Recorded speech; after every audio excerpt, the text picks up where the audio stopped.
Hello friends, मैं Lakshman sir एक बार पुनः आप सभी का अपने दिव्यांग एसबीएल एकेडमी यूट्यूब चैनल पर हृदय के समस्त सुंदर व समरस भावनाओं के साथ बहुत बहुत स्वागत करता हूं।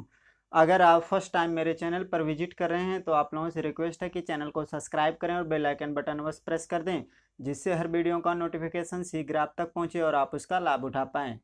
वीडियो अगर पसंद आए तो वीडियो को लाइक करें, अधिक से अधिक लोगों तक शेयर करें और एक प्यारा सा कमेंट आप अवश्य किया करें। आपका कमेंट हमारे लिए ऑक्सीजन, हमारे लिए ऊर्जा, हमारे लिए मोटिवेशन का कार्य करता है, तो कमेंट करना आप ना भूलें। आप लोगों ने थंबनेल में देखा ही होगा कि आज हम पास्ट टेंस को पढ़ने वाले। जी हाँ, आज हम पास्ट टेंस को पढ़ेंगे। प्रेजेंट टेंस को हमने बहुत ही स्पष्ट, बहुत ही क्लियर, बहुत ही मधुर वे में उसे समाप्त किया।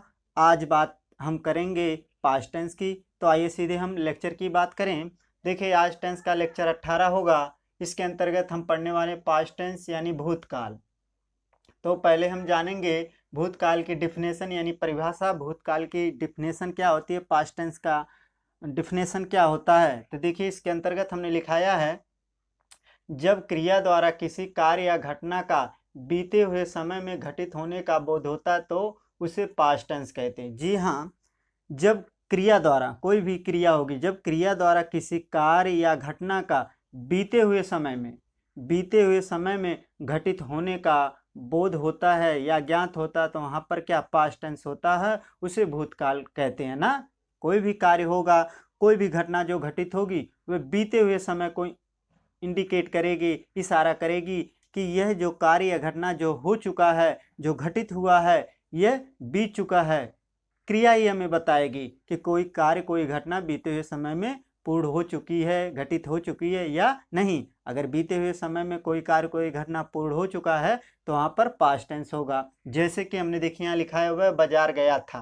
देखिए, था से पता चल रहा है कि यह वाक्य, सीधे सीधे ही पता चल रहा है कि यह वाक्य वास्तव में क्या है, पास्ट टेंस का ही है ना। हमने आपको बताया था कि यदि किसी हिंदी वाक्य के अंत में है हो तो वह प्रेजेंट टेंस में होता है, और किसी हिंदी वाक्य के अंत में था, थी, थे, हैं तो यह पास्ट टेंस में होता, और किसी हिंदी वाक्य के अंत में गा, गी, गे अगर आ जाए तो वह फ्यूचर यानी भविष्य काल में होता, फ्यूचर टेंस में होता। तो था से ही पता चल रहा है कि यह जो हिंदी वाक्य दिया गया, यह हिंदी वाक्य सीधे सीधे पास्ट टेंस में है, बीते हुए समय में ना। तो यहाँ पर हम क्रिया देखेंगे। क्रिया कौन, गया यानी जाना। ये क्या है, वर्ब है, ये क्रिया है। क्रिया ही बता रही है कि जाने का जो कार्य था, बाजार जो जाने का कार्य था वह घटित हुआ, लेकिन वह बीते हुए समय में, यानी वह बाजार गया था, यानी जाने का जो कार्य, क्रिया बता रही है, जाने का जो कार्य था, जो घटना थी, जाने का कार्य वह बीते हुए समय में हो चुका है ना। वह बीते हुए समय में हो चुका है, तो इससे हमें पता चल रहा है कि वह बाजार गया था। यह वाक्य सीधे सीधे किसमें है, पास्ट टेंस में है। नेक्स्ट देखिए, हेडिंग हमने आपको डाला type of past tense. Type of past tense यानी भूतकाल के प्रकार। तो देखिए, इसके अंतर्गत हमने आपको लिखा है, there are 4 type of past tense, यानी भूतकाल के भी 4 प्रकार होते हैं। 4 मतलब 4 प्रकार होता है। कौन कौन होते हैं हम देख लेते हैं। देखिए, पहला हमने लिखा है आपको पास्ट इंडेफिनिट टेंस, जिसकी हिंदी होती है अनिश्चित भूतकाल। दूसरा प्रकार है पास्ट कंटिन्यूअस टेंस, जिसकी हिंदी होती है लगातार या जारी काल।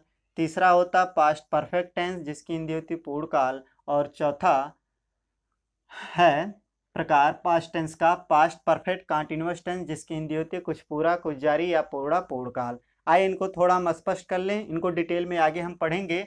थोड़ा यहाँ पर इन्हें हम समझ लेते। देखिए, पास्ट इंडेफिनिट टेंस यानी अनिश्चित भूतकाल। देखिए, पास्ट इंडेफिनिट टेंस के अंतर्गत ऐसे वाक्य आएंगे, जो भी वाक्य होगा उनमें क्रिया जो होगी वह बीते हुए समय में घटित होगी। बीते हुए समय में कोई कार्य, कोई घटना घटित होगा। जैसे कि इसमें वही वाक्य आ सकते हैं, जैसे आप इसी को ले लो, वह बाजार गया था। लेकिन बाजार गया था, इसमें अनिश्चितता है कि वह बाजार गया था या नहीं, ये निश्चित नहीं है ना। मतलब वह बाजार गया था। देखिए, गया था से पता चल रहा है कि वह बाजार गया था, बीते हुए समय में यह क्रिया हुई, यानी अनिश्चित में है। दूसरा पास्ट कंटिन्यूअस टेंस।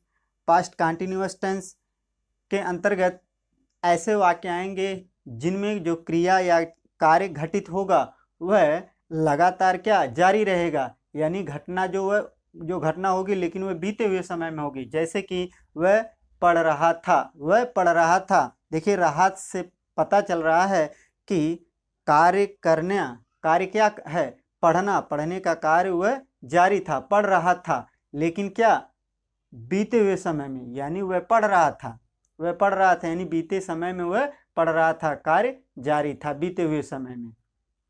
तीसरा है पास्ट परफेक्ट टेंस यानी पूर्ण काल। देखिए पास्ट परफेक्ट टेंस में ऐसे वाक्य आएंगे जिनमें कोई कार्य या घटना जो घटित होगा वह बीते हुए समय में ही घटित होगा, बीते हुए समय में घटित होगा, लेकिन उसमें जो कार्य जो घटना होगा वह पूर्ण हो चुका होगा। जैसे वह अपना कार्य कर चुका था, वह अपना कार्य कर चुका था, यानी चुका था से पता चल रहा है कि कार्य जो करना था वह बीते हुए समय में कर लिया, उसमें संदेह नहीं कि यह कार्य अभी बाकी है या नहीं ना। आगे चलते हैं। चौथा दिया है पास्ट परफेक्ट कंटिन्यूअस टेंस। देखिए पास्ट परफेक्ट कंटिन्यूअस टेंस के अंतर्गत ऐसे वाक्य आएंगे जिनके अंतर्गत कोई कार्य होगा वह बीते हुए समय में होगा, लेकिन कुछ पूरा होगा कुछ जारी, ऐसा दर्शाया जाएगा। जैसे ना, जैसे कि वह 2 घंटे से पढ़ रहा था, वह 2 घंटे से पढ़ रहा था, यानी कार्य, देखिए कुछ कार्य पूरा हो गया, 2 घंटा जो कार्य था पढ़ने का वह पूरा हो गया और पढ़ रहा था, उसके बाद भी वह कार्य जारी किया था, यानी 2 घंटे से वह ज़्यादा पढ़ा ना, 2 घंटे से पढ़ रहा था ना, समय है ना, यानी 2 घंटा वह पहले पढ़ा, यानी 2 घंटा पढ़ने का कार्य पूरा हुआ, इसके बाद भी अपना कार्य जारी किया था पढ़ने का, लेकिन वह क्या पढ़ रहा था, यानी बीते हुए समय में वह पढ़ने का कार्य जारी किया था, कुछ पूरा किया कुछ जारी था ना। तो आशा करते हैं आप समझ पाए होंगे इनको, इन्हें हम आगे डिटेल रूप से पढ़ेंगे। देखिए अब बात आती है past indefinite tense. Past indefinite tense के अंतर्गत कितने प्रकार के वाक्य आते हैं उनको हमें पढ़ना। तो देखिए इसके अंतर्गत पहली हेडिंग हमने आपको डलाया है कि अफर्मेटिव या सिंपल सेंटेंस, या इसे आप पॉजिटिव सेंटेंस भी कहते हैं ना। अफर्मेटिव सिंपल मीन्स क्या होता है, साधारण सेंटेंस मीन्स वाक्य ना, इसके अंतर्गत।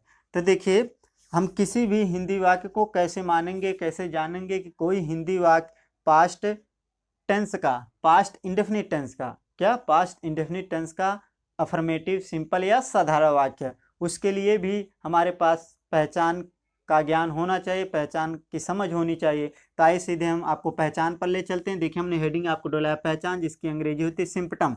इसके अंतर्गत हमने आपको लिखाया है जिस हिंदी वाक्य के क्रिया के अंत में था, थी, थे या आ, ई, ये आदि शब्द आते हैं तो हम जान जाते हैं कि यह वाक्य पास्ट इंडेफिनिट टेंस का कौन सा वाक्य है, साधारण वाक्य। जी हाँ, देखिए पहचान के अंतर्गत हम एक बार और देख लेते हैं, स्पष्ट करते हैं। हमने लिखाया है कि जिस हिंदी वाक्य के क्रिया के अंत में, ध्यान देना, जिस हिंदी वाक्य के क्रिया के अंत में था, थी, थे या आ, ई, ये आदि शब्द आते हैं तो हम जान जाते हैं कि यह वाक्य पास्ट इंडेफिनिट टेंस का साधारण वाक्य। जी हाँ, था, थी, थे आ सकता है, या आ सकता है, या आ सकता है, या आ का मात्रा भी आ सकता है। देखिए ई भी आ सकती है, ई की मात्रा भी आ सकती है, ए आ सकता है, या ए का मात्रा। अगर यह शब्द हमें क्रिया के अंत में अगर मिल जाएं तो वह क्या होगा, वह पास्ट टेंस का वाक्य होगा। लेकिन कौन सा वाक्य होगा, पास्ट इंडेफिनिट टेंस का साधारण वाक्य होगा। जी हाँ, तो आशा करते हैं आप पहचान को भी भली बात समझ पाए होंगे। अब आप इनका स्क्रीनशॉट ले लें। आइए अब आगे चलते हैं। देखिए हमने हेडिंग आपको डलाया नियम रूल। जब हम अनुवाद बनाएंगे, जब हम ट्रांसलेट करेंगे तो नियम रूल को ही फॉलो करते हुए हम ट्रांसलेट बनाएंगे, अनुवाद करेंगे ना। तो आइए नियम को देख लेते हैं। देखिए नियम क्या कहता है। नियम का पहला पॉइंट कहता है सबसे पहले कर्ता को लिखते हैं। जी हाँ, जब हम ट्रांसलेट करेंगे तो सबसे पहले कर्ता को लिखेंगे। दूसरा पॉइंट कहता है कर्ता एक वचन हो या कर्ता बहुवचन हो, दोनों कर्ता के साथ मुख्य क्रिया का दूसरा रूप प्रयोग करते। जी हाँ, यहाँ हमें यह नहीं देखना कि कर्ता एक वचन ही, से, इट, दिस, दैट नाम है, या कर्ता बहुवचन I, you, we, they, this, those है ना। कर्ता चाहे एक वचन हो, कर्ता चाहे बहुवचन हो, यानी सब्जेक्ट चाहे सिंगुलर नंबर हो या प्लूरल नंबर हो, दोनों कर्ता के साथ हमें मुख्य क्रिया का दूसरा रूप प्रयोग करना होगा। तीसरा पॉइंट कहता है कर्म को लिखते हैं और चौथा कहता है अन्य को लिखते हैं।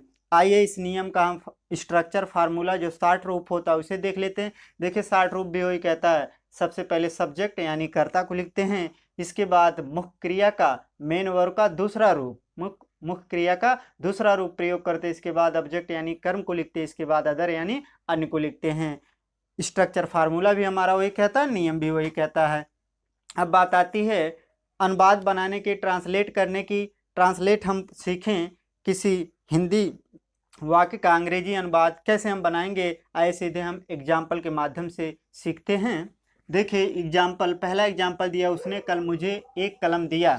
ये एक हिंदी वाक्य है। इस हिंदी वाक्य को हम कैसे जाने, कैसे माने कि हिंदी वाक्य जो दिया गया है वास्तव में पास्ट इंडेफिनिट टेंस का साधारण वाक्य है ना। तो आइए सीधे हम आपको पहचान पर ले चलते हैं, पहचान से ही हमें विदित होगा, पता चलेगा।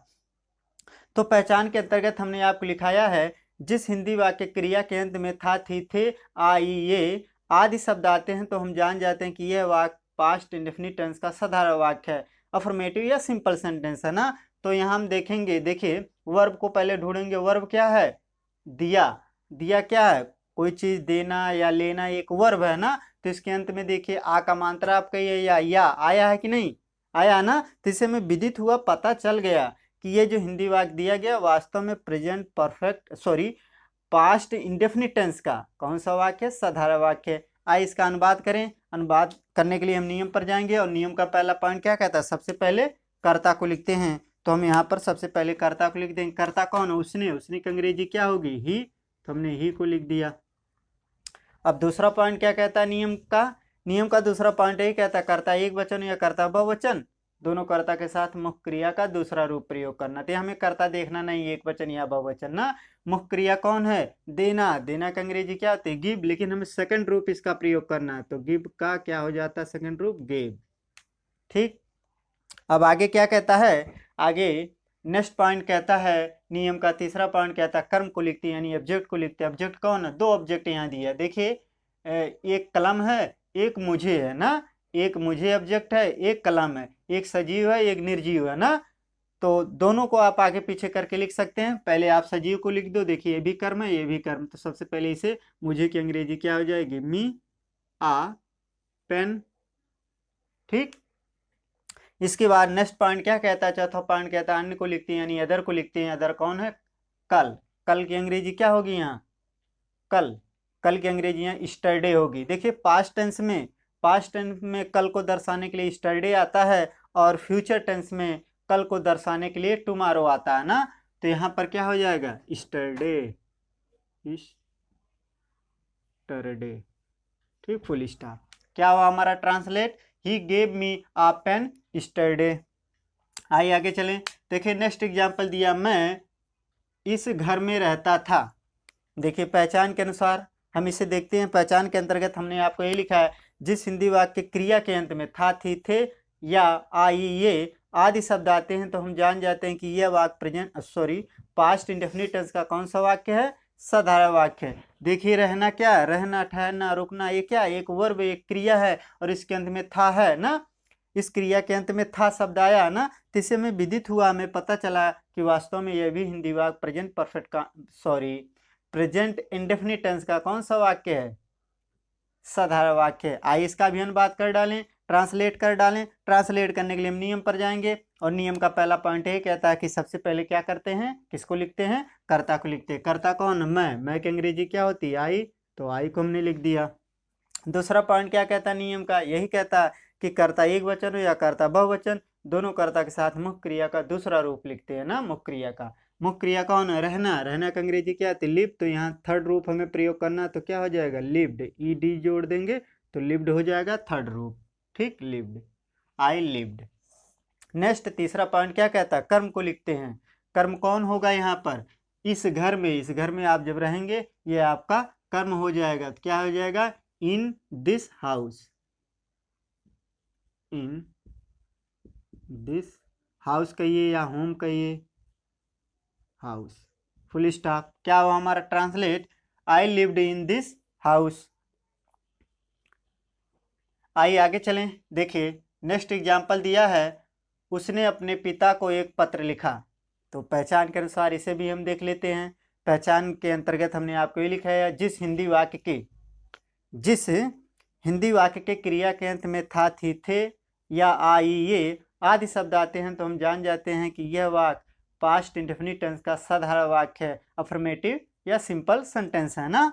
तो देखिए क्रिया कौन है, लिखना, लिखना पढ़ना क्या एक मुख्य क्रिया एक वर्ब है ना। इसके अंत में देखिए आ का मात्रा आया कि नहीं, तो इससे हमें विदित हुआ कि यह वाक्य जो है पास्ट इंडेफिनिट टेंस का साधारण वाक्य है। आइए इसका भी अनुवाद कर डालें। अनुवाद करने के लिए हम नियम पर जाएंगे और नियम का पहला पॉइंट यही कहता है, सबसे पहले कर्ता को लिखते हैं। कर्ता कौन है, उसने की अंग्रेजी यहाँ क्या होगी, ही, तो ही हमने लिख दिया।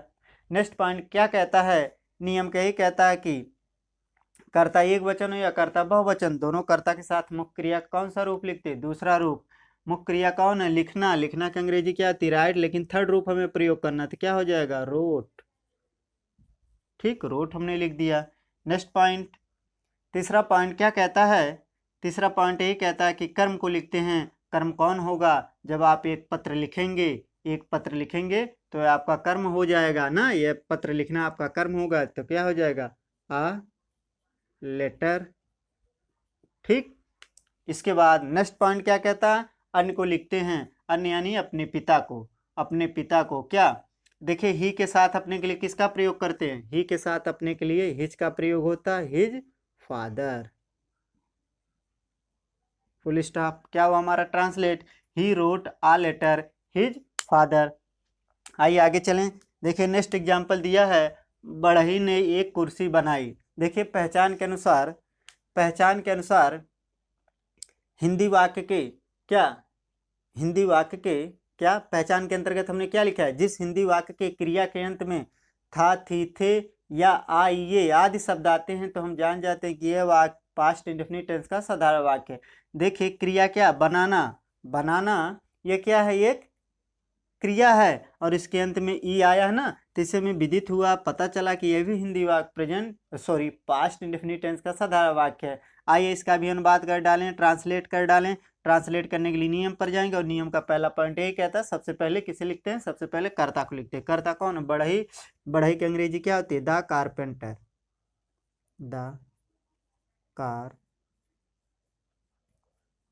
कारपेंटर। नेक्स्ट दूसरा पॉइंट क्या नियम का कहता है, यही कहता है कर्ता एक वचन हो या कर्ता बहुवचन, दोनों कर्ता के साथ मुख्य क्रिया का दूसरा रूप लिखते हैं। मुख्य क्रिया क्या, बनाना की अंग्रेजी क्या होती है, मेक, लेकिन हमें सेकंड रूप प्रयोग करना, तो क्या हो जाएगा, मेड। ठीक, अब तीसरा पॉइंट क्या कहता है नियम का, यही कहता कि कर्म को लिखते हैं। कर्म कौन होगा, कुर्सी, जब एक चेयर आप बनाएंगे तो क्या हो जाएगा, आ चेयर, फुल स्टॉप। क्या हुआ हमारा translate complete, the carpenter made a chair. आइए आगे बढ़ते हैं। पांचवा एग्जाम्पल दिया, तुमने कल मछली पकड़ी। देखिए पहचान के अनुसार हम इसे देखेंगे, पहचान के अनुसार हमने आपको यही लिखा है, जिस हिंदी वाक्य के क्रिया के अंत में था, थी, थे या आ, ये आदि शब्द आते हैं, तो हम जान जाते हैं कि यह वाक्य पास्ट इंडेफिनिट टेंस का कौन सा वाक्य, साधारण वाक्य, अफर्मेटिव या सिंपल सेंटेंस है ना। तो देखिए पकड़ना एक वर्ब, एक क्रिया है और इसके अंत में देखिए ई आया है। देखिए ई आ सकता है या ई का मात्रा आ सकती है ना, तो देखिए ई का मात्रा आई है कि नहीं, पकड़ी आया ना। तो इससे हमें विदित हुआ कि जो हिंदी वाक्य दिया गया, यह हिंदी वाक्य वास्तव में पास्ट इंडेफिनिट टेंस का साधारण वाक्य है ना। आइए इसका अनुवाद कर डालें। अनुवाद हम आइए नियम के अनुसार ही करते हैं, थोड़ा देख लेते हैं स्ट्रक्चर के अनुसार भी ना। स्ट्रक्चर भी क्या कहता है, सबसे पहले किसे लिखेंगे, सब्जेक्ट यानी कर्ता को लिखेंगे। कर्ता कौन है, तुमने की अंग्रेजी क्या होगी, यू, तो यू हमने लिख दिया। दूसरा पॉइंट क्या कहता है, मेन वर्ब का दूसरा रूप लिखते हैं। मेन वर्ब कौन, पकड़ना की अंग्रेजी क्या हो जाएगी, यहाँ काट, कैच का क्या हो जाता है, काट हो जाता है, कैच का काट सेकंड रूप हो जाता है ना। अब तीसरा अदर आगे क्या कहता, प्लस ऑब्जेक्ट यानी कर्म को लिखते, कर्म क्या होगा, मछली, तो क्या हो जाएगा, यू काट आ फिश लिख सकते हैं, या फिश, यू काट आ फिश।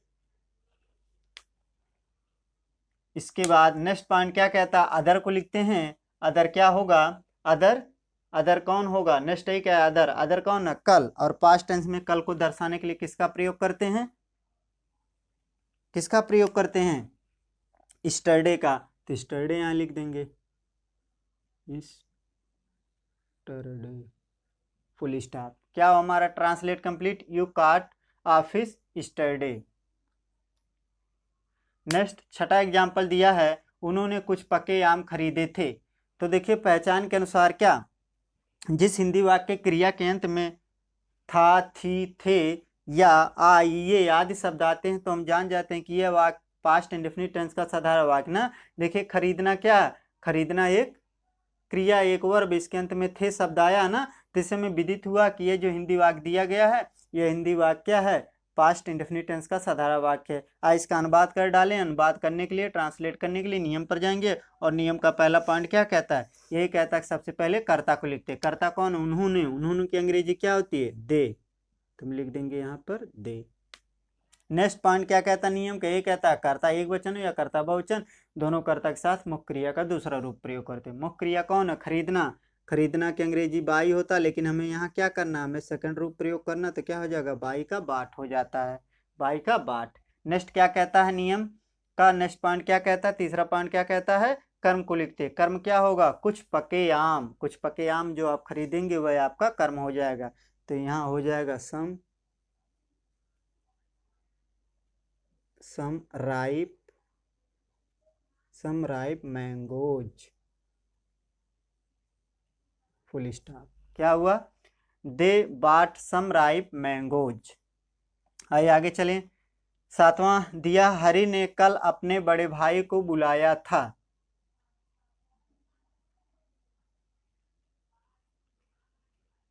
हरि ने कल अपने बड़े भाई को बुलाया था। देखिए पहचान के अनुसार एक बार हम इसे देख लेते हैं। देखिए हमने लिखाया पहचान के अंतर्गत, जिस हिंदी वाक्य के क्रिया के अंत में था, थी, थे या आई, ये आदि शब्द आते हैं तो हम जान जाते हैं कि यह वाक्य पास्ट इंडेफिनिट टेंस का साधारण वाक्य है। देखिए बुलाना क्या है, मुख्य क्रिया, इसके अंत में या और था भी आया ना, बुलाया था, तो इससे हमें पता चला कि यह भी हिंदी वाक्य पास्ट इंडेफिनिट टेंस का साधारण वाक्य, अफर्मेटिव सिंपल सेंटेंस या पॉजिटिव सेंटेंस भी कह सकते हैं। अब बात आती है इसकी ट्रांसलेट करने की, तो ट्रांसलेट करने के लिए नियम पर जाएंगे और नियम के अनुसार इसका हम ट्रांसलेट करेंगे। और नियम का पहला पॉइंट ये कहता है, सबसे पहले कर्ता को लिखते। कर्ता कौन, हरि, तो हरि को लिख देंगे, हरि लिख दिया हमने।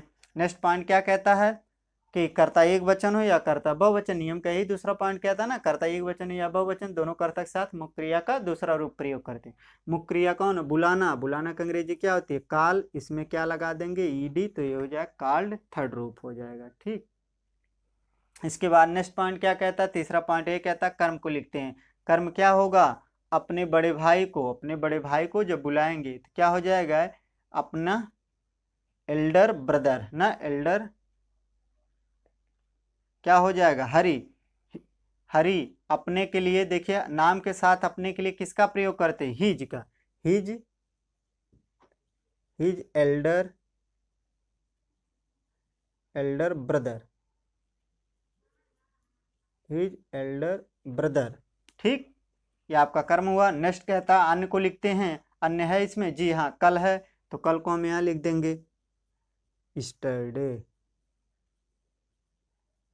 Full stop. क्या हुआ, Hari called his Elder brother yesterday.